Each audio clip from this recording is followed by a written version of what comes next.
Welcome to Slave Nation on the Beaten Path. Today is Sunday, July 29th, 2018. Today, unfortunately, Swirls cannot be with us today. She started a new job, and I'm very happy for her, so go Swirls! Hopefully she'll be doing some of the shows with me, but for right now, she's occupied. Today I'm going to be touching a little bit on feminists and how they are such big whack jobs who say they're fighting for women, but they take their rights away and don't let them be who and what they want to be. They have this thing where they say they want equality and they want women to have the opportunities and they want them to have choices to further themselves and get ahead and do what they want. But in actuality, all they really want is for them to take over being the men in the world. They want them to be more masculine, to do things they shouldn't be doing. They don't want women to further themselves unless they see that it's an appropriate way, that what they think is appropriate. If they want to do something that they find offensive or they find degrading to women, then it's not okay for these women to do what they want. It's not okay for them to have their rights. So they're really taking women back and not letting them be who they are and do what they need to do to fulfill their lives, to make a paycheck, to take care of their families, unless these feminists think it is acceptable to them. So we're going to be touching on that. Also, we're going to be answering some questions that have been written in and giving some answers on things people want to know. Of course, we have our giveaway, and you know the rules. Just tell us what you like about the show, feed our egos, and you're entered to win. We're going to be doing a box of goodies that we're gathering together right now. Well, not right this minute, but we're putting together. You can send that into slavenationradio@gmail.com. Tell us what you like. You're entered to win. It's real simple. Don't forget to tune in to Trev on Fridays at 2 p.m. Eastern Time. He does a rock show. It's really fun. It's really exciting. I often do my makeup while listening to a show when I go out Friday nights. I always dig that. And then we also have DJ Yitzy, and you can he posts on Beaten Path on FetLife. You can join that group. He keeps it up to date, who's coming on, what they're doing, and it's a really good site. So you want to join that site to keep updated on what's going on the Beaten Path. In other news, Slave Nation also has a blog now at One Rule Supersedes, provided by One Rule Supersedes and our friend Lou. Thanks, Lou, for setting that up. And that will keep you up on date on what's going on with Slave Nation. And activities we're going to, events we're going to, and all that good stuff. So, and, giveaways and what we've been doing and the topics of the show. So that's fun and exciting. We have a lot going on. And, of course, the summer months, it's just sweltering right now. So we're trying to beat the heat and still put our shows on and get to you and do all that good stuff. So for now, we're going to go to a couple of songs. I'll be back in a minute, and we're going to touch on these feminists and what they have been up to and how they are tormenting women. We're going to have the Go-Go's, Adam and the Ants, and then I'll be back. OneRuleSupersedes.com is proud to announce that they are streaming Beaten Path Radio on their website. And to celebrate, the website is giving away free bumper stickers. That's right, bumper stickers for free. There's a variety of sayings that you can choose from. To get yours, go to OneRuleSupersedes.com/me for free and click on the bumper sticker that you want and then use the coupon code me for free, that's M-E, the number 4, and free, at the checkout, and they'll send it to you absolutely free. No tax, no shipping, no gimmicks, and no excuses for not getting yours today. There's a limit of 1 per person, and you have to be 18 years or older. And while you're there, check out their selection of t-shirts that they have on sale. And it's all right here at https:// 1 Rule Supersedes. That's the number 1, rulesupersedes.com/ me for free. Again, that's ME number 4 free / Get yours today.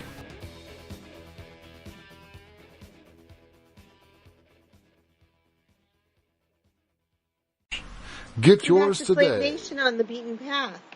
And we're going to get started on our talk. Now, I was given an article, and this was on the Breitbart.com, and it's about our Formula One grid girls, and I didn't even know who those are. But those are the girls that wear the advertising, and they socialize with the audience, and they tell about products, and they do all kinds of things in Formula One. Unfortunately, feminists strike again. Now, all of you have listened to the show before, and you know how I feel about feminists. I think they're a bunch of wackadoodles.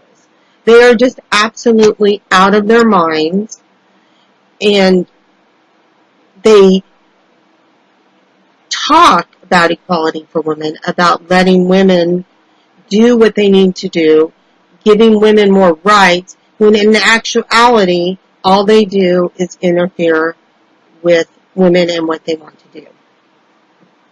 You also know I'm not a feminist. I don't like any of that nonsense. But if women want to work or they have to work, they should be allowed to. Now, these Formula One grid girls offended the feminists because they wear what they consider degrading outfits. So I looked at the outfits they're wearing, and they're not degrading. They have some advertising on them. They're really cute.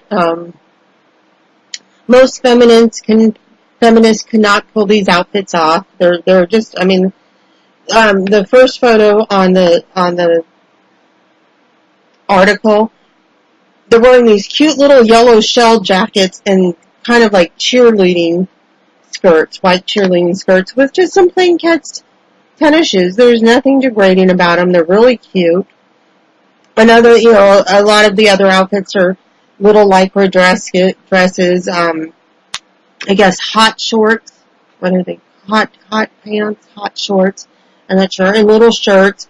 They're really cute outfits. These girls pull them off really well. They're attractive girls, and they do a great job wearing the outfits. And one of the other girls, there's a Michelle Westby, and she actually does some kind of racing, some other kind of racing, and drives the cars and all that stuff. So, they're not dumb girls, but they're making money off their looks. They're modeling these outfits. It's no different than the Victoria's Secret models or whatever, but it's their body, and they're using it to make money, and there is nothing wrong with that. And feminists, if they want these women to be able to support themselves and have a job that they enjoy, which a lot of them were on Twitter tweeting that they're really mad they lost their jobs. They enjoy what they're doing. They like their outfits. And as one pointed out, some of the outfits they wear are a lot more than some girls wear walking down the street. They cover more than bathing suits. There is nothing at all wrong with their outfits or what they're doing. They pluck their eyebrows. They don't look messy. They're well put together. So I don't see why these feminists are so outraged. Not to mention that they're also making a good salary so they can support themselves, contribute to their families. I don't know if they're going to school, what they're doing with their money. It's none of my business, but they earned it honestly. They earned it with what is theirs to sell or not sell. And there's nothing wrong with what they're doing. The feminists, on the other hand, are interfering with their lives, which I could see where these women would actually have a lawsuit with these other women that have interfered on their right to earn a living. They have taken their livelihood away, which to me seems like that borders on harassment. Of course, I'm not a lawyer, so they would have to talk to a lawyer about that. But, I mean, basically they've been harassed. Their livelihood has been taken away for no reason other than these feminists don't like what they're wearing and find their job offensive, which is none of their business. If you don't like what they're wearing, don't look at them. If you don't like their job, don't support the Formula One. It's not brain surgery. It's not something that takes a lot of thought. If you don't like what they're doing, then don't participate in it. But don't take their living away. And this all started at the end of January when it was announced that they're going to stop this, and they stopped it in March. So these women have been, I don't know if they're out of work, but their jobs that they love have been taken away from them, and the feminists did this. And this is not the first time. They do this all the time. They're constantly, they don't want women posing nude. Although, I've never really heard these women speak out on actresses in Hollywood, the Hollywood left, that go and are nude all the time on screen. I guess it's okay for them to make money, but not for these girls, or not for Playboy models, or any of the other naked magazine models. It's not okay for porn stars to have a living. Sure, it's not a job that everyone wants to do. It's not a job that people look highly at, but it's no one's business except for the people that are doing it. And as long as they're not breaking any laws, they're not forcing someone into these jobs, then it's nobody's business. And as long as they're not hurting anyone, and no one is underage. So, feminists, leave people alone. Stop it. You're aggravating the world. When I come back, we're going to go on how feminists have ruined the home life, too. And we'll probably rant about this some more, too, and I'll bring you a little more information, and I will find these feminists, if I can. I had the name down, of course, all of you know me, and I misplaced it. So we're going to find the feminist that was leading this, what would you call it, witch hunt.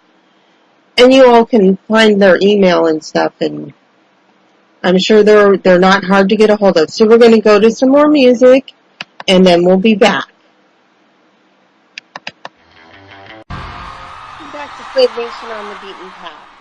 Now we're going to continue with our talk on feminists. Now I could not find the actual group of feminists responsible for this, but I did find the manager director of commercial operations, Sean, S-E-A-N, Bratches, B-R-A-T-C-H-E-S,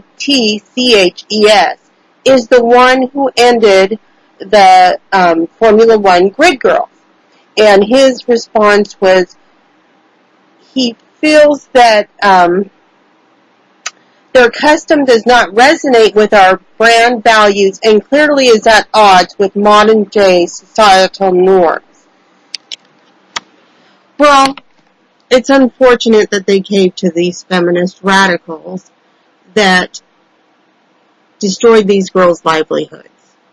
It's not right, and for a few whack jobs to do this to people. So you may want to give Sean Bratches a call, an email, or a scathing letter. Or not, if you agree with it. It's up to you. So I'm going to go on to how feminists are destroying society, as I see it. Now, if you want to be a feminist and you want to have a high-powered job and you want to enter, a typically male profession. You want to be a soldier or a fireman or a policeman, and whatever you want to do, that's your business. It's really not my business. But the problem I have is these women that say they want equality really don't. They want women to enter the male workforce, do man jobs, be aggressive like men, look like men, and all that other stuff. That I have a problem with. It's part of the reason that the American family has broken down. We now have 2 working parents, and I understand that oftentimes the home can't be supported on one income and people have to work. But for those women that want to stay home, we've devalued them with things like, you're just a mom. All you do is take care of your kids, your family, and your home. Things like that is what the feminists have done, because it's not easy being a mother. And I'm sure it's not easy being a father too, but they're usually off getting a paycheck. It's not easy taking care of a home. It's not easy taking care of a man, because we know how picky men can be, and they're a lot of work. But, we enjoy it. Some of us enjoy taking care of our home, taking care of our children. Well, we all know I didn't really enjoy being a mother. It wasn't really my thing, but I wouldn't give up my child. I'll keep him for another 31 years, but he's out doing his own thing. But some of us like the head of household dynamic, the 50s lifestyle. We think that that's a good way of living, but the feminists do not. In whole, the feminist community is pretty tolerant, but feminists not so much. Everyone knows I'm conservative and, believe in women being submissive to their men. And while those are my beliefs, I'm not intolerant of other women who don't want to be that and don't want to do that. So, and I think you'll find a lot of submissive women, a lot of slaves, they like the dynamic of the men being in charge and, taking care of their home and taking care of their man and taking care of their children, pleasing their man and cooking him in dinner and fetching his slippers and all those good things. These are things that feminists find offensive. I don't. I think it's a good way to live. But I wouldn't tell another woman that she can't be dominant, that she can't have her own male or female slave waiting on her. So the problem I have is these people who seem to think it's okay to tell me my way of life is wrong, to tell these other women the way they are is wrong. And these are women who say they're fighting for women to be able to do what they want. So it goes both ways. If you say women can do anything they want, be anything they want to be, do anything they want to do, then you have to give them the freedom to do it. Let them live their lives as they see fit and stop interfering with what they do. If they have a problem, if they feel they're being abused, they can walk away. They can seek help. They don't need you to tell them that they are being abused, that they're being taken advantage of. Despite what the feminists think, submissive women, slaves, sex workers, nude models, grid girls, all of those are not stupid. They can make their own choices. So I'm off my rant on that. I think we've heard enough. And so we're going to continue on to other things. We have questions coming in all the time. Some of them I just toss out because they're so outrageous and they're, we usually send them to mail call. But then sometimes we do get some very good questions. So I always like to bring them to the show, answer them, and go on to the next things. And I like when we stock up on our questions and we give them to you. That way we save them up for several months, bring you several questions, and then we're on to the next thing. Now, one of the questions I get is, what is the best way to go about anal sex? And I get these questions, like some of them, I know a lot of the people that listen, they know how to have anal sex, they know the process of it, they know what they need to do. But I get a lot of young people contacting me. And when oh gosh, I hate to say this because I should be this age too. When I say young people, I'm talking people 19, 20, like 20, up to like 27 or so, or even early 30s. They're new to the lifestyle. They're looking to meet people. They're wondering how they go about it. They're looking to engage in new activities, stuff they haven't done. And I know a lot of people are listening going, really? They haven't had anal sex and they're how old? Well, not everyone does every activity, and some people are curious about it, some people are shy, some people, whatever the reason is. So I don't want to judge them, but I want to give them the best information I can. Now, so when you're starting out in anal sex, it's not just, slip on a condom and stick things in.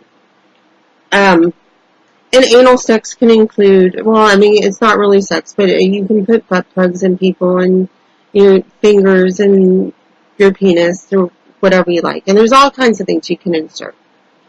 When you're doing this, you probably want to start off with a well cleaned out anal area.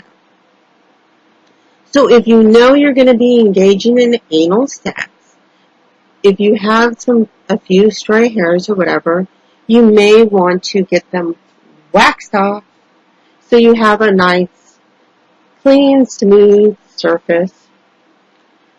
Also, before starting anal sex, you may want to give yourself an enema. This way it gets anything that's in there out. It makes for a more pleasant experience. Everything's nice and clean. So, and there's many enemas. For those of you know, we had an enema show. You can do coffee enemas, which I highly recommend. They give you a little burst of energy and really clean everything out. We had Yitzi on, and he talked about soap enemas. So you can do a soap enema. You can do just a plain,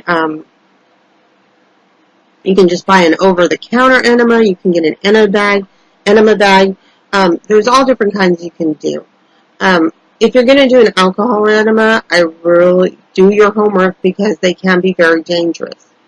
So remember that the lining, I'm having brain freeze. But when these enemas go in, they can soak into the colon.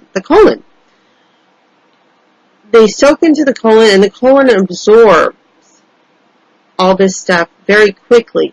So anything you put in there, like the coffee, the soap, the alcohol, you can do with cayenne peppers, of course diluted. All these things soak in really, really quickly, so you need to be extremely careful. Don't just jump into it. Do your homework and check out what you're doing. Now, that aside, you want to clean out everything that's inside of you if you're going to be engaging in anal sex. You want to make sure that whatever you're putting in, you don't want to put any sugary objects into the anus. Again, you're asking for a yeast infection. So, okay, we're off that. You may want to use a condom. Absolutely, very, very important. You want to use a lot of lube. If you think you have too much lube, you don't.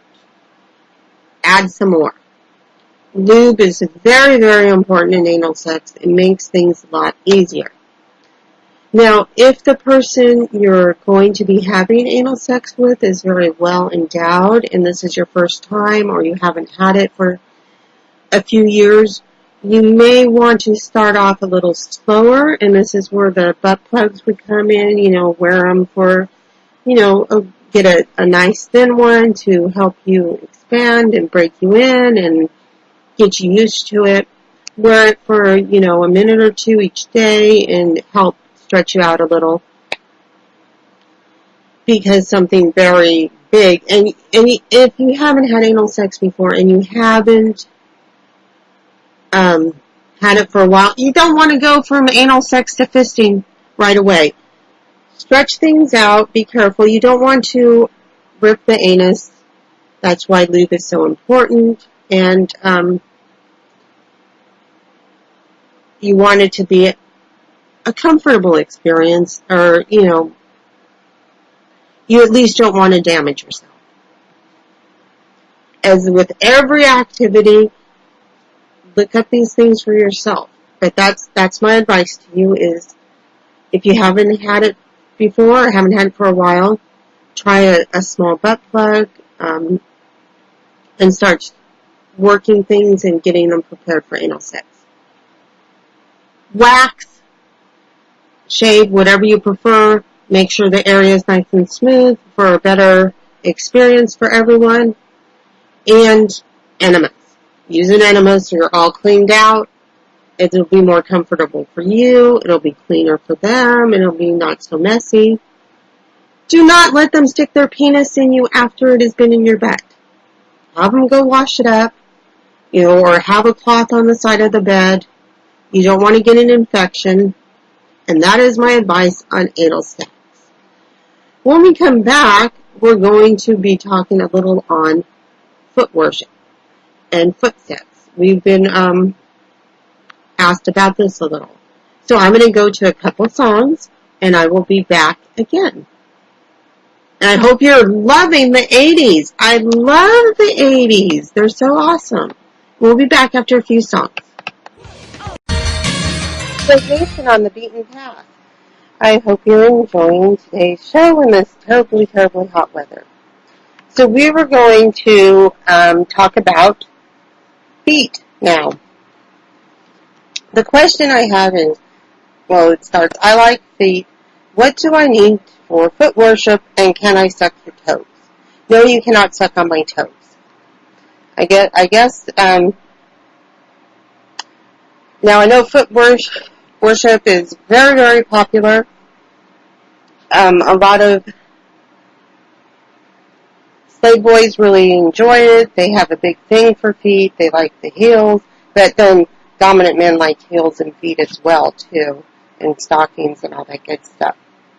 So ladies, men too, it's very important to take care of your feet.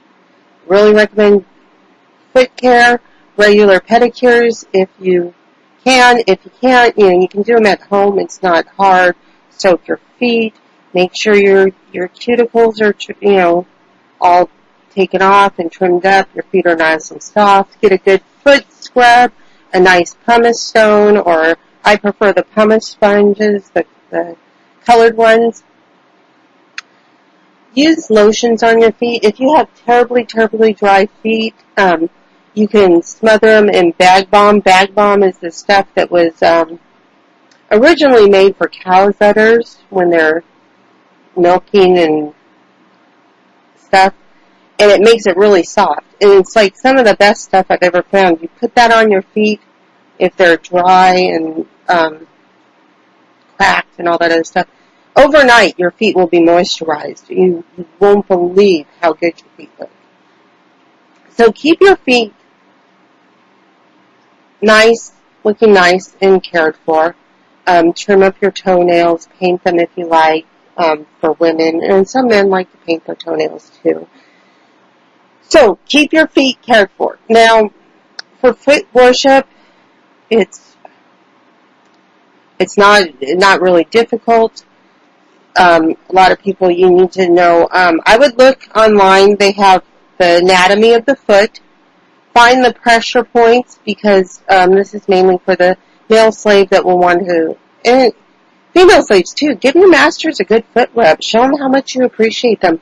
Find the pressure points that relieve stress and all that other stuff. There's a lot of pressure points in the feet, you want to make sure the heels feel good. After your owner's been on their feet all day or had a long walk, soak their feet in a foot soak, get some Epsom salt, massage them, and really, get their feet feeling good. You can put lotions on them. If you're going to be sucking on their toes and licking their feet, you probably don't want all those lotions on them, and you want to get them getting clean afterwards. And giving your mistress or your master a pedicure is an excellent way to worship their feet and care for them and show you appreciate them. So if you're going to need a good pair of nail clippers. You don't want ones that do not have a sharp edge. You want to make sure you're not struggling. You don't pull on their toenails. You want a good pair of nippers if you're going to give them a pedicure. Those are those ones. They look like tongs, or they look like miniature pruning shears for those of you that are in gardening, and that'll take away you can snip off those dry cuticles. You want to have a good buffer so you can buff the toenails and give a nice pedicure. You want to have a really good lotion. They also sell the paraffin wax that you can buy, and you heat it up and you put it all over their foot, put it in a plastic bag, and it makes them so soft. And you want to do that for your own feet as well if your master or mistress wants to touch your feet. So good foot care is important in everyday life anyway, but if you're going to be doing foot worship or pedicures, and pedicures is the word I coined for foot sex, because some guys like to have sex with the feet, you want them to be soft and well cared for. Always important. And with anything, and I'm going to squirrel off topic here, you should always be maintaining your body the best you can for your partner.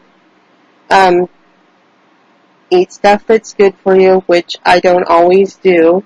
And I know someone who's listening is cringing right now. But you want to put the best stuff in your body possible. You don't want to load it up with lots of junk. I'm working on that. You want to take care of your skins, and so you can age the best you can. Try to stay out of the sun. It wrinkles your skin. And just take good care of yourself. Okay, so back to the feet. You always want to take good care of your feet. Your feet are very important anyways. It's like wear good shoes so your feet don't hurt you. Now, foot worship, other than the foot care, because that's where you want to start, you can lick and suck on the toes. You can have sex with the feet between the arches. You can massage them, give them pedicures. It's not really dangerous. It's one of the safer activities that we do. So that's what we have on the foot worship. And we still have more questions coming in that we've received. So one of the questions that I received is, do I live the lifestyle outside of my comfort zone? Now, the answer to that would be yes and no.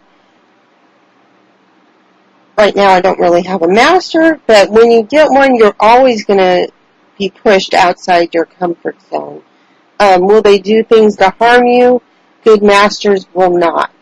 They should be looking out for your safety, your well-being, and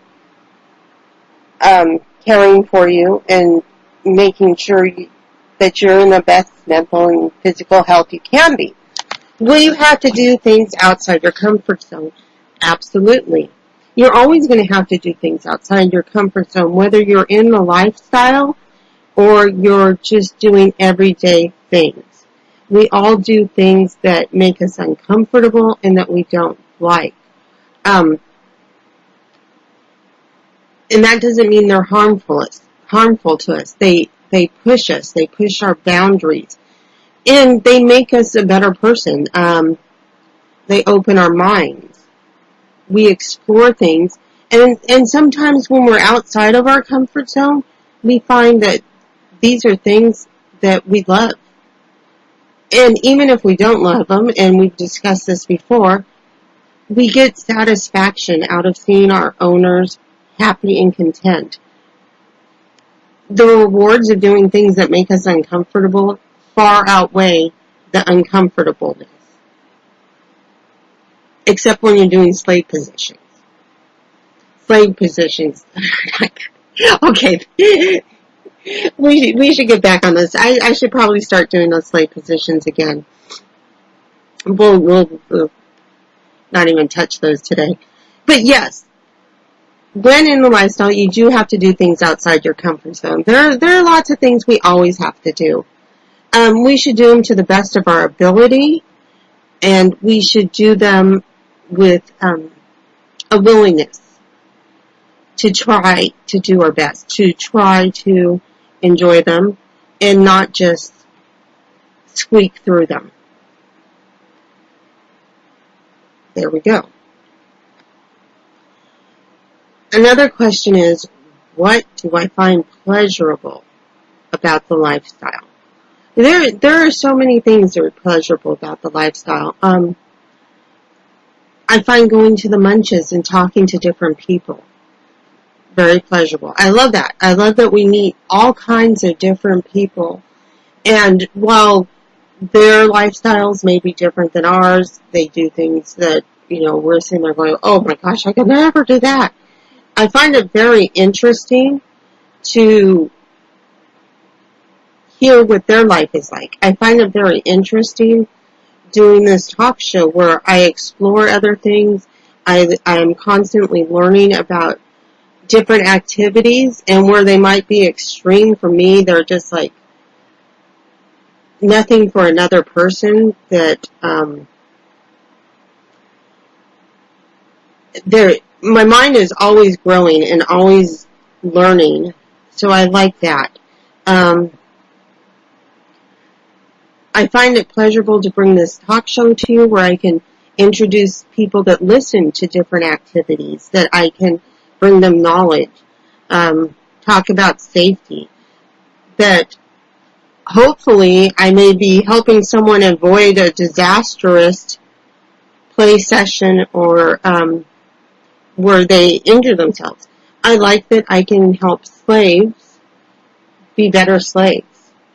Help them please their masters more. I think also that we help masters, some of them that listen, be better masters. I find that very pleasurable. I think the constant learning, the constant growing is what's best about this. Meeting people and the different dynamics. I mean, and there's so many different people and all the different things that they like and don't like. And, you have the people that like the fisting and people that like, knife play, which I'm still trying to get that because I still feel like, if you bring out a knife, I should get some kind of cut out of it. And of course, that's just my thinking. But I understand that with the knife, it's also about the temperature of the knife and just the feeling of it. But generally, if you would be with your partner, your master, or your mistress, you pretty much know them pretty well and know that they're not going to hurt you or damage you in any way. So I like the questions that I receive and the emails I get. And I say most of all, I like the people I meet and talk to. I mean, I find that there's a lot of, the people are so interesting and the differences, you have people that have extreme differences in age going both ways. Some of the women are older, some of the men are older. You have different people that are different ethnic groups together, and I find, even in this day, that can be very difficult to make that kind of relationship work. I like that, in most part, it's very non-judgmental, and I love the willingness of the masters to constantly help slaves, and when you have questions, you can go to them and ask them, and they work out the problems for you or help you to work out the problems. And I think that the best thing about this lifestyle is the communication that you can have with your master or your mistress, and that it's always open, and even though you feel stressed revealing things about your life that you're uncomfortable with, and because we all have something that makes us uncomfortable, that you get through it and you become a stronger person. And these things happen in the vanilla world too, but I think in the BDSM world, people work harder on their relationships to keep it open, to keep it fresh, to keep it strong, to work through the problems. The commitment is amazing. And that's what I find pleasurable. And there's just so much. It's just such a enormous spectrum of people, enormous spectrum of activities that you're constantly learning and trying new things. And I love that. And who would have known, all the things we tried on here, like the figging, who would have known that I dug that? And who would have known that the first experience with clover oil, we were through our heads with hysterics, and then we found that enjoyable, and needles, and all the fun things. And, I keep reading up on the bondage and the ties and stuff, and I'm really enjoying learning about the rope. And there's so many different types of rope and so many different knots, and so I find it pleasurable, the constant learning. Now it's very, very hot today, so I'm very, very parched, and my mouth feels very dry. So I'm going to go to a couple more songs, and then I'll be back again with more questions, and I hope you're enjoying this. During the break, take the chance to go tell us what you're liking about the show and register for the contest at slavenationradio@gmail.com. Also, stop by One Rule Supersedes and get your free bumper sticker, and we'll be playing that again so you know where to go. Now we're going to continue on, and we have a couple more songs. Get yours today. Slave Nation on the Beaten Path, where we're going over some more questions that we've been asked. I hope you're all enjoying your day today. Don't forget to go to One Rule Supersedes. You'll love your stickers. I know I love mine. I'm about to take some more photos with them. Anyway, so some of the other questions that I have received is, how do I find someone to play with, and what is expected of me? Now, this comes up often. So some people go to our YouTube channel and we put up our shows and stuff, and they don't listen to every single show, but this, if it comes up often, and I know you're probably tired of hearing it, but it gets the people that are starting new in the lifestyle something to reference, and, they'll be able to hear it. So I'm sorry if you're tired of hearing it, but so they want to know how to find someone to play with. Well, first of all, before you play, you need to think about, since you're asking what is expected of you, and this is just a play session, you need to think about what you're interested in trying and what you're capable of handling. At first, you may not be capable of handling a lot. So, to find someone to play with, remember, FetLife, Color Space, wherever you're looking for, munches, parties, it's not a meat market. You can't just pick someone off the shelf and say, I want to do this. They have to be willing to play with you. So remember that. You can't just start touching someone or say, I want this, I want that, or I want to do this or that with you. You have to talk to people, get to know them, find out if there's an interest, and then when there is an interest and you know them, you need to sit down and talk with them. Find out what their interest is. Know what your interests are. Once you know that, then you can negotiate a play session. And I don't usually like negotiations, but that's because, I'm on the slave side. And how I would go, if I'm looking for a master, I find a master. I need to find out what his limits are first, what he's into, and see if I can fit into that. If not, I need to find a master that I can fit into and find out what he enjoys. So what is expected of you? You're expected to be honest. You're expected to tell if you have any health issues, because this can affect the play that you're doing. They need to know anything that can go wrong to look after your well-being. And the same goes, you need to know your partner's health issues and if there's anything you need to watch out for. So honesty, you need to tell about your hunt. You need to tell about what you really desire.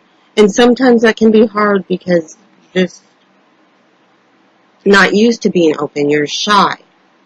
So, and you have to remember your feelings are just as valid as the other person's feelings. Be respectful of each other. That's pretty much what's expected to you. And then it's up to you to know what you want, to know what they want, to be honest if you can really do what they're asking. If they want to nail your testicles into the board and you're not okay with it, and you say you are, and then you cry about it, that's not acceptable. But if you tell them, I think I'm not really going to be able to handle that, perhaps you can start out with something a little smaller. So honesty is most important, and telling what you can and cannot do. Being open. And not everyone's going to be into what you're into, and you're not going to be into what everyone else is into. So that is where the honesty comes in, and it's hard to be open on some of these things. Some of us like some odd things, and some of us don't. And anyway, it's only kinky when you find it different. And I think most of what I like is very normal, but a lot of people do not. So there you go. To find someone to play with, you go to the munches. You go to the kink sites. You go to parties. Be respectful. Get to know that person. They're not there for your amusement. Everyone's human. Everyone has feelings. Be respectful of that. It's pretty easy. It's just like in the vanilla world. You introduce yourself. You talk to someone. You get to know them. See if you're compatible. If you are, you can proceed from there. Don't open up with crazy things like, I want to spank you, I want to lick your butt, and stuff like that. Be realistic. If you open up with some of those things, chances are you're going to get a good punch in the face, or at the very least a good slap. And it is a small community, so you'll be well known for being inappropriate. Other questions I could receive is, why do people hide their BDSM lifestyle, and do your friends and family know about you? Well, there's a lot of different reasons why people hide that they're in the lifestyle, that they're a master, they're a slave, they're a dominant, they're a submissive. It's still frowned upon with a lot of people. They think it's weird. They think it's extreme. When they hear you're a slave, first thing they think is you like to be beat and whipped and maimed. And when they hear you're dominant, they think you're some kind of mean beast, that all you want to do is beat on women, and this gives you the excuse and reason to do it. Where a lot of times it's just simply what you like, and there's nothing wrong with it. But it's the view of the whole world that puts a lot of negativity on this. As far as, do my friends and family know about me? Most of my friends know. A lot of them know. Some of them don't. My son knows. You all know that. He's been on the show before. My cousin knows. Not a lot of my family knows. They just, I have a lot of feminists in my family, and they would not think this is okay. So some of my family knows, and they're okay with it. My brother would not approve. He'd say, oh, he's made his feelings known on it. He thinks it's weird, but that's okay. It's not their life. They don't have to live it, and I can do with my life what I want. And it's when I find a master, it's up to him to decide what is right and what is wrong. Here's another question I have. Oh my gosh, this just cracked me up so bad because this has happened to me. How do you feel about a man wanting you to nominate them? I've had it where I've been contacted by men and they claim to be dominant and all this other good stuff, and I'm talking to them and we're having a good conversation, and all of a sudden, in the middle of nowhere, this is like, not like the first 5 minutes ago, but I'll be talking to them for a week or two or whatever. Turns out they'll turn around and they'll come out with this crazy comment, well, I really want to be your slave. Well, I'm not dominant. I don't want to dominate a man. I don't want to dominate a woman. I don't want to be in charge. I don't want to be in control. If there's something I want, I will go to the master and tell him this is what I would like, and he can decide. It's not my thing. I don't want to be a dominant. I'm not dominant. I don't like it. Of course, when I'm dealing with people out in the world and stuff, I have to be a little more aggressive and I have to be assertive. And we all do, because we have to deal with these people and we have to get things done. It's unfortunate, but it's the way that's happened. So, when a man tells me they want me to dominate them, it horrifies me. And I've also had the slave boys and the submissive guys, and I'm telling them all the time, I'm not dominant. I'm not interested. It's not my thing. I don't like it. It bothers me. So, we'll be back with more questions. I hope you're finding this informative and enjoying some of the things we hear. And I'll be back. OneRuleSupersedes.com is proud to announce that they are streaming Beaten Path Radio on their website. And to celebrate, the website is giving away free bumper stickers. That's right, bumper stickers for free. There's a variety of sayings that you can choose from.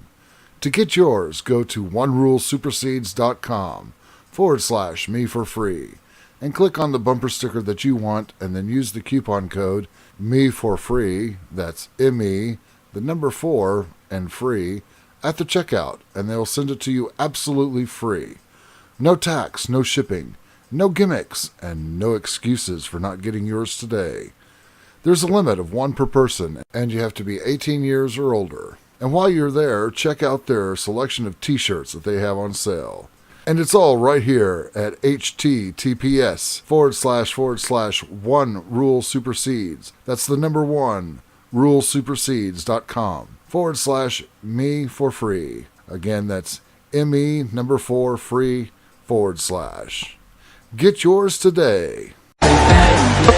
Slave Nation on the Beaten Path. We're going to continue with some of the questions we've been asked. Now, another thing I've been asked is, I'm looking for a partner. What question should I ask? Well, everyone has different questions they should ask. You should tailor it to you and things you want to know. But I looked it up and I found an article and I have it right here, and I'm going to find some of the questions that I thought you should ask. And I got this at Kinkyverse, KINKYVERSE.blogspot, blogspot.com /2013 /09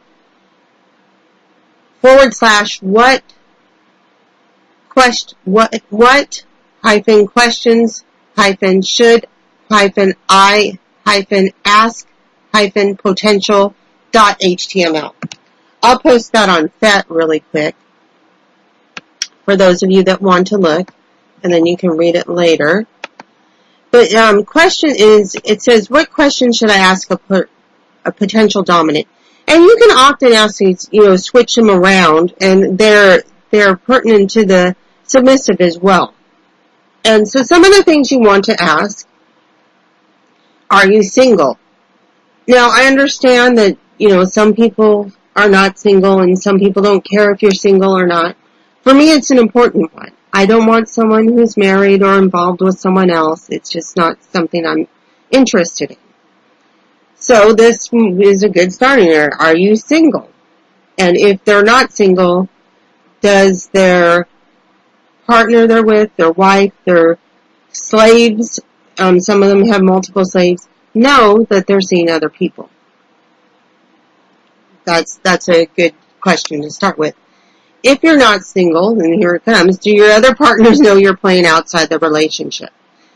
Now, not all people that have extra partners, some of them have them living with them. So you need to decide if you would like to be in a relationship like that.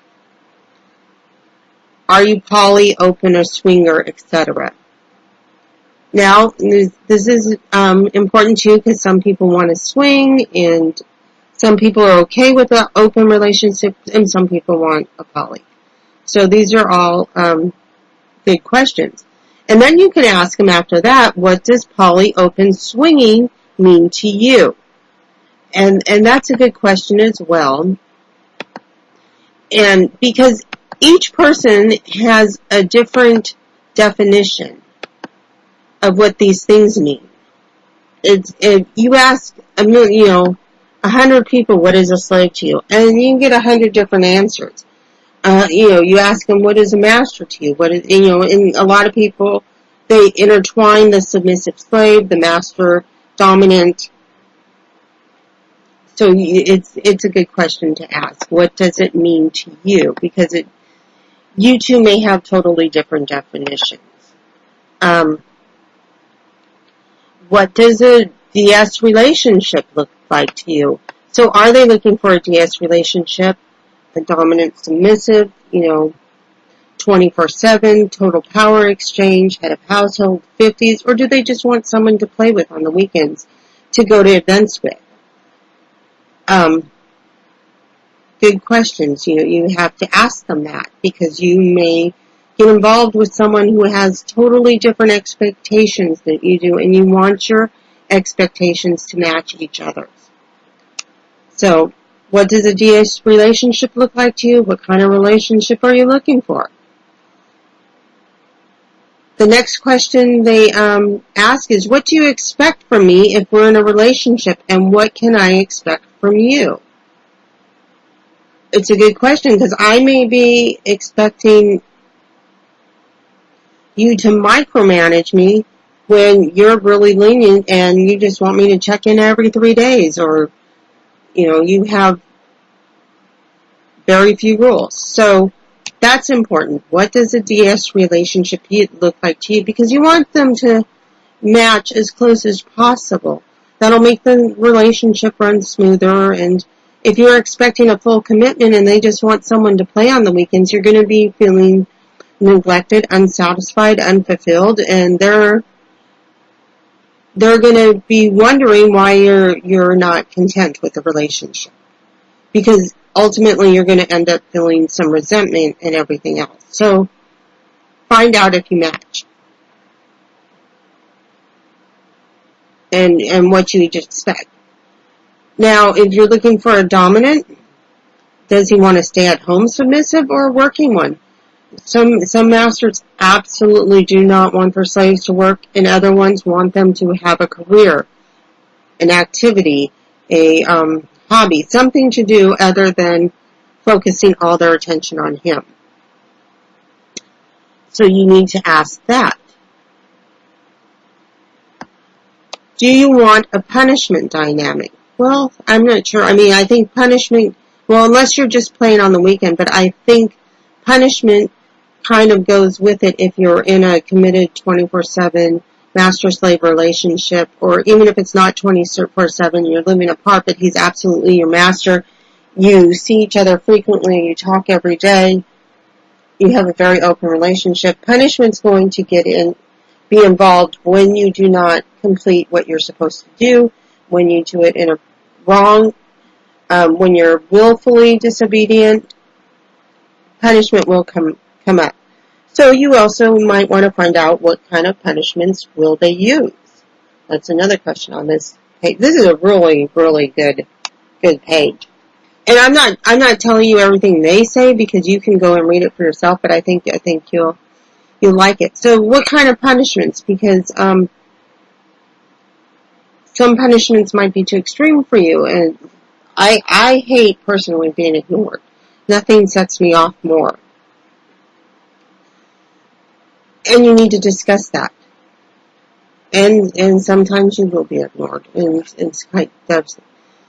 Also, do you enjoy punishment? Now, I think punishment is not very good. I don't like it. I don't think you should mix a punishment and try to make it fun. Do fake punishments. It gets too confusing. It makes you. We've discussed this many times. You're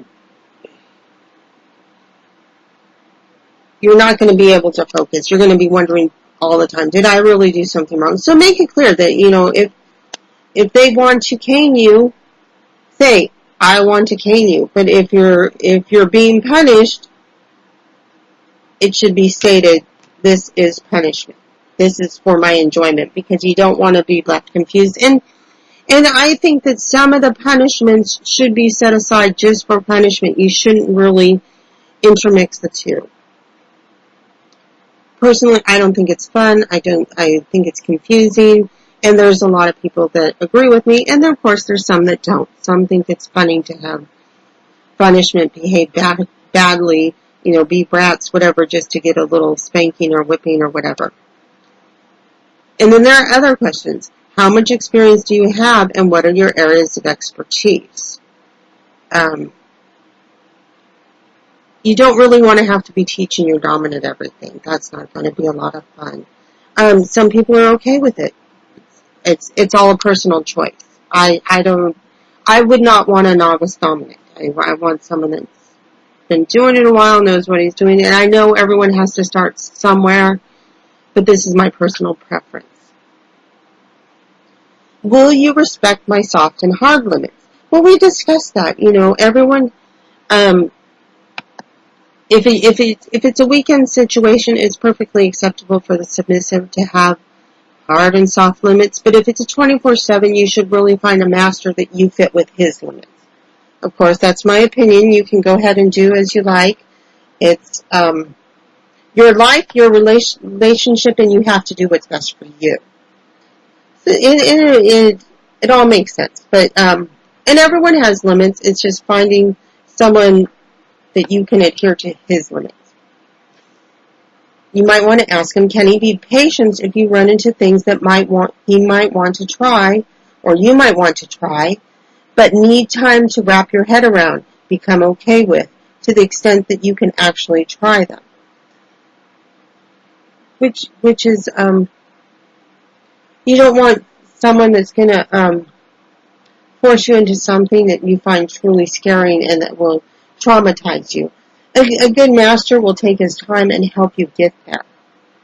Again, my opinion. I mean, we're going to have to do things in this relationship that we don't like or that we find uncomfortable. But if you find it terrifying and he's forcing you, then that might not be the person for you.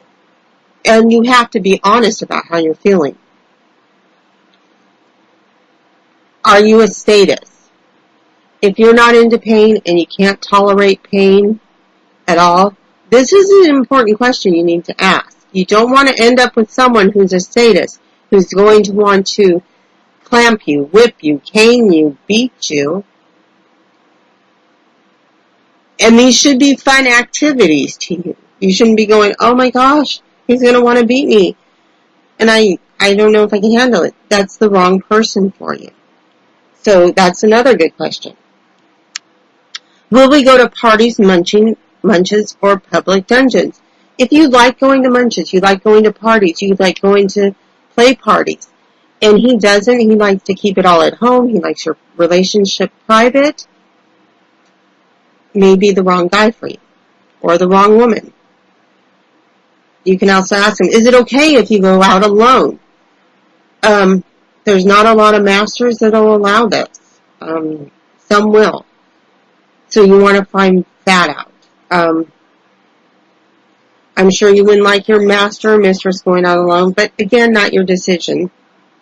And that's something you need to find out, because you may not like going to public parties, munches, and all that stuff. So you want to find out, are you going to be attending them together? Will he be going alone? Will she be going alone? Will you be going alone? Is it allowed?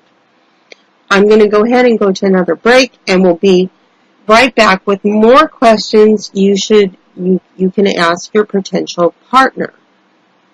And I just love this. I already posted this link on FET, and I think it's an excellent read, and I'm going to go ahead and put it up on Twitter as well. And we'll be back after a couple of songs. I sure do miss having Swirls here with me. And I'm just getting... Anyway, so I'm going to be back, and I hope you're enjoying the show. Don't forget, register for the contest. And go to One Rule Supersedes and get your sticker. Be back in a few songs. Welcome back to Slave Nation on the Beaten Path. And we're going to continue with our questions here. Oh. Okay, sorry, something just popped up on my screen. And, okay, we're going to go one more song. I don't know what happened there, but my screen just messed up. And I'm... okay, you wouldn't be surprised if I didn't biff something. So we're going to continue on with another song. I'll be right back. Welcome back to Slave Nation on the Beaten Path. Okay. Got it all together now. But there very well could be more biffs along the way. We're going to continue on how into questions to ask and how to find those potential dominants. And of course, there's a million more questions you'll be asking, and you need to really alter them to fit you and find the right ones that are catered to you and what you're seeking and what he's thinking or she's seeking. It's very personal, but this is just a beginning thing, and I posted it on FET. I'm going to get it up on Twitter. I think it's an excellent site. I'm not reading what it says after all the questions, but you can go on, and I'm just kind of filling it in myself. Will we be entertaining other kinksters in our home? Okay, I'm going to go ahead and read this. And it says, how will those people be treated? How will I be treated? You want to know what's expected for you when you're entertaining guests. How do you expect me to address and act towards other dominants?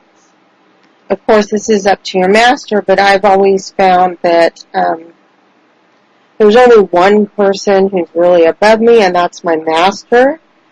Everyone else is pretty much equal. Now, of course, there's lots of dominants and masters I know that I respect and I think very highly of, but I'm still a little more laid back and relaxed with them. Your master will decide what's expected of you, but generally, he's the one you cater to, and he's the one who rules, who's in charge, and you're not really, in my opinion, everyone else is your equal. And of course, that's my opinion, but it's up to your dominant.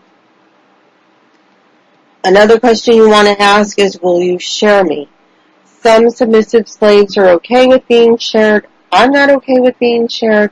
I know a lot of people don't want to share. Some masters really like sharing their slaves. I don't really get it in my head. It seems like your slave should be your most valued treasure, and how can she be your most valued treasure if you will just share her and let other dominants touch her and use her and all that other stuff? How much authority will he want over you? I mean, is he going to micromanage you? Is he going to give you... And I know people talk about the micromanagement and how can you always, there's going to be times you're separate.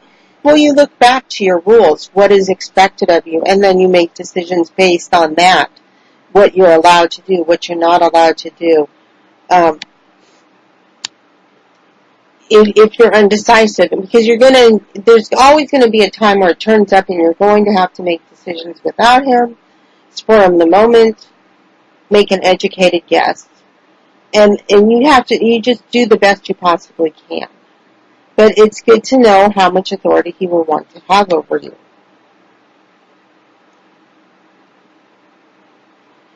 Will you respect that there may be areas that I do not want you to have authority over? And this is very true. And here it talks about he should not have authority over your job. If you're at work, you have to answer to your bosses, and he should not be interfering if he allows you to work. You have to be able to do your job well and succeed in it. You may not want him to have authority over your children. A lot of us are older, our children are grown, we don't have to worry about that. Finances, you need to discuss how the finances are going to be made and what he's going, and that goes over how much authority he's going to have over it. So if there's something that you definitely cannot let go of, you need to bring this up and let your master, your mistress know. I'm in charge of this one, your job, your kids, and I am looking over at what they said, and if he or she can't handle it, then they're probably not the best dominant for you. And of course, some of these things they may help in, and they may have some authority in, but then this will come over time and trust and all that other good stuff. There's so many questions. What will be your responsibilities in finances? Finances is a big thing that you need to discuss. It matters to so many people. You probably want to ask them the age. A lot of people don't look their age. Some people look older. Some people look younger. Some people don't like a big age gap. And some people like a huge age gap. There are so many questions, and this is just a place for you to start. So look at them, read them, figure out in your own heart what you want, figure out what you're able to handle, see if you can live with what they want, and go from there. Both of you have the right to walk away. If they tell you you committed, you must stay. That is not true. Remember, you always have the option to leave any relationship you do not like, and that goes from master, slave, dominant, submissive. We commit, but we always have the option of getting out. Although it's always best to work through your relationships, but some things are not workable. Some things you cannot get through. This is why it's open communication, honesty is very important. Be honest with your answers. They may not like what they hear, but at least you don't waste anyone's time, and you don't want your time to be wasted either. Time is a precious commodity. It's very valuable. We don't have a lot of it. Let's not waste it. Let's not lead someone on that we're never going to commit to, and they should not lead you on either if they have no intentions of committing to you, or you two are incompatible. And we're going to go to a couple more songs, and we'll be back. I don't have a lot of mail call this week, but I do have a couple, and I hope you will enjoy it. And I'll be back in a few minutes. Welcome back to Slave Nation on the Beaten Path. And we'll do mail call after the next break. We're going to continue on with our questions, and then we'll do mail call, because I really only have one, and it's just really bizarre. I mean, just out there. So, The other question I have is, when your master punishes you, do you see it as abusive? How do you respond to it? I don't see it as abusive. Not all punishment is going to be physical. There's corner time. There's all kinds of things. I have to say, masters can be very clever. And the thing about it is, they get into your heads because you have that open communication. You tell your master everything. Your fears, your dreams, hopes, desires, things that scare you, which is fears, things you're hesitant that you like but you don't like, things. I mean, he knows so much about you. He knows your likes, your dislikes, your wants, your desires. I mean, the longer you're together, the more he knows about you, the more twisted his punishments can be. And okay, so that's why it doesn't have to be a physical punishment. If you don't like pain, sure, he might spank you. He might cane you. He might whip you. But there's other things, standing in corner, holding that quarter up with your nose. Maybe you have dessert every night and you really, really look forward to it. It could be as simple as taking your dessert away every night. Writing, I mean, if you hate writing, I mean, it can be so many things. You don't like doing sit-ups, you might end up doing 10 sit-ups. I mean, there's so many things. And then, of course, after, you'll discuss the punishment and why it occurred and your offense, what you did wrong, and the punishment. So do I find it abusive? Absolutely not. What I do find is, and no one likes being punished. I absolutely hate it. Everyone hates being punished. We all hope to be successful in everything we do. We try to do it to the best of our abilities. Sometimes we're really super bad and we try to get out of it. But how do I see punishment? I see it as a loving thing. That the master would take the time to correct your behavior. By correcting your behavior, he is helping you to be the best possible slave submissive you can be. Punishment is not a joyful activity for the master either. First of all, you're taking time away from him, which, instead of punishing you, correcting your behavior, helping you to be the best he can be, you two could have been doing something pleasant together. You could have been cooking a meal together. I mean, you could have been having sex together. You could have been playing, doing a scene together. Or you could have just, he could have been watching television if there was a movie he wanted to see. There's so many other things he could be doing rather than correcting the bad behavior that either I have done, you have done, another submissive has done.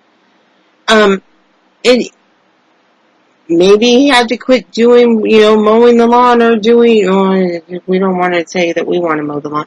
But, there's so many things he could have been doing rather than correcting that bad behavior. And, a lot of times it's like the Constitution or the justice system. It should fit the crime. Whatever your infraction was, hopefully the punishment will fit what you have done. No one likes to be punished, and no one likes to be punished. And it's not abusive. I'm sure there's instances where it can get out of control. But I think my personal opinion is that punishment, as much as I hate it, as much as I will probably try to get out of it, it's a very loving thing. It shapes you, and it helps you to do better the next time. It cleanses you of what you've done wrong. Once you've done the punishment, it should not be brought up again. And if it is brought up again, it should not be brought up as something against you. It takes a lot of time to punish your slave. It's hard to punish your submissive. It's it's bad for both involved, but it is a necessary thing.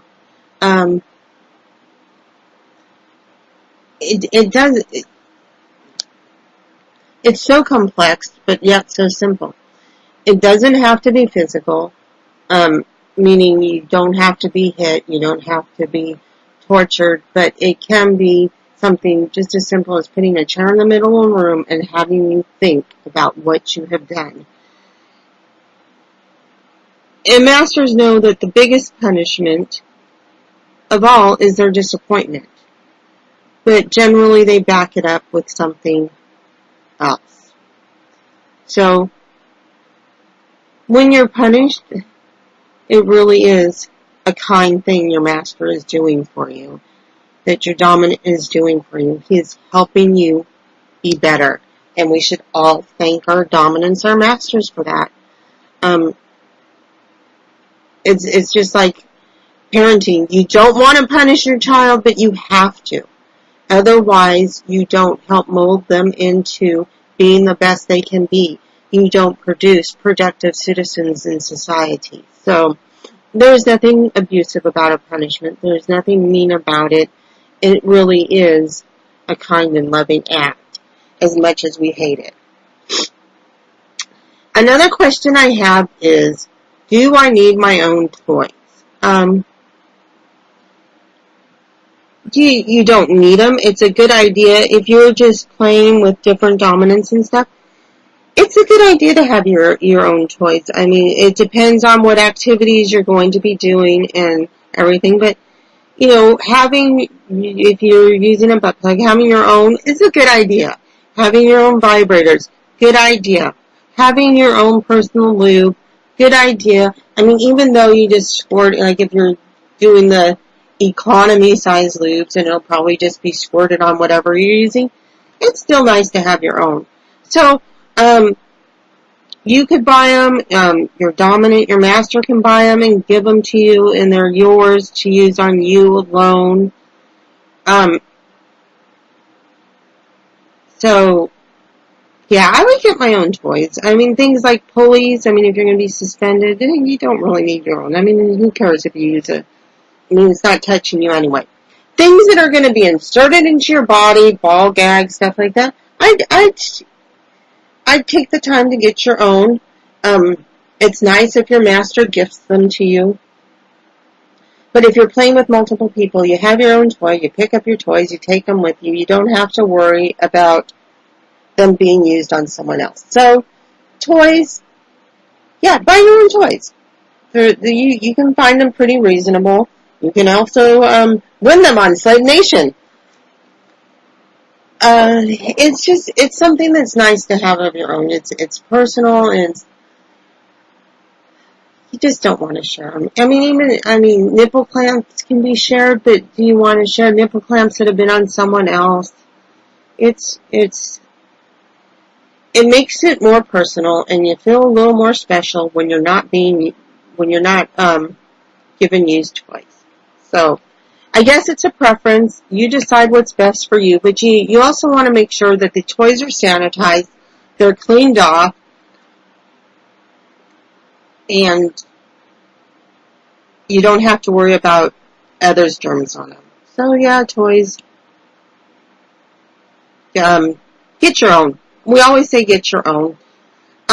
Read up on how to clean them. Read up on how to care for them. Read up on how to store them. I mean, toys are made from so many different things. You got your silicone, you got your plastic, you have glass and, leather and suede and rubber and latex. There's so many different things. Read up on how to care for them. And that may be a task that your master gives you, is to care for the toys. Again, all these things are very, very personal. You do what you like. You do what's best for you. And hopefully it's a pleasant experience for everyone. I'm going to go to a couple more songs, and then we'll come back with mail call. It's the most, well, it's not the most bizarre. I always get bizarre ones, but it's pretty interesting. The spelling was off. There were no commas, and the guy's calling me woman, and I don't have a clue who he is, and we'll be back in a few minutes. On the beaten path with your very own freak magnet. Okay, so now we're gonna, it's what time it is. It's mail call. And I always love that I get such lovely emails. It always just cracks me up. I don't understand. Oh, I didn't even put the user in here. I'll have to find that. I just got this one a couple days ago, and this guy sends me this weird whack job email, and it was just really, really interesting. And oh, yes, here it is. It's BBC Master for Cucks. And that's BBC MASTER, the number 4 CUCKS. I'm always surprised how forward people can be. Anyway, he writes with, it's like some kind of fantasy email, kind of telling me off. I need to be put in my place. I'm not sure what it is, but I will read it to you, and you be the judge of it. Placing my hand beneath your chin, I raise your eyes to meet mine. I, woman, impatient, understanding, creative, intelligent, self-assured, masterful male, 44 years of age. I have had 20 years experience dealing with the ladies like yourself. My interests vary, ranging from reading to music, fine dining to sports, from dancing to theater, but placing the tip of my right index finger upon the tip of your nose, you will learn, woman, that I am always well prepared to discipline you according to your behavior, or shall we say misbehavior, raising eyebrows and chuckling while you, woman, are attractive, fully grown woman who is too used to getting what you want, though you are fully aware that what you want and what you really need are two entirely different things. You may be the type of lady who likes to be very flirtatious, impertinent, sassy, rude, and generally looking for attention. But believe me, I will see to it that you get the attention that you most fully deserve, woman. Then again, you may be the fully grown, very attractive woman who's is quite haughty, arrogant, and generally behaving like the high and mighty lady who thinks of herself as being above others in her life. Chuckling, you will learn by my touch, my tone, and my gaze, little Miss High and Mighty, that your bottom will be your seat of learning as I teach you the lesson that no man has dared to teach you up until now. Your attitude, attractiveness, coy behavior, argumentative nature, and other mannerisms have put off the discipline that is needed by you far, far too long a time.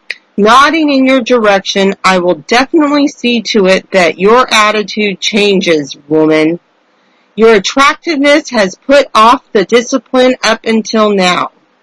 But I will see to it that your bottom suffers the punishment that you secretly have longed for all these years. I'm not even sure what to think of that. That is one of the oddest emails I have ever seen. It really doesn't make much sense.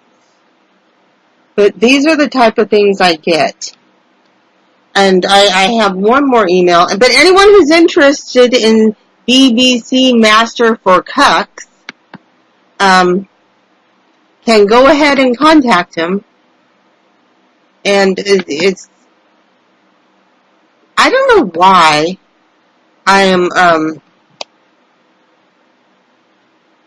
still shocked. It is not even the worst email I've ever had. But anyway, it's always my favorite because and even though they shock me, they always make me laugh. I also have Mr. Power over She. And that's Mr. M.R. POWEROVERSHE. How is your weekend going, Auntie Deb? I want to know you better and possibly own you. It's my choice. Drop me your Kik ID or cell number. I can hit you up on for my pleasure to communicate with you.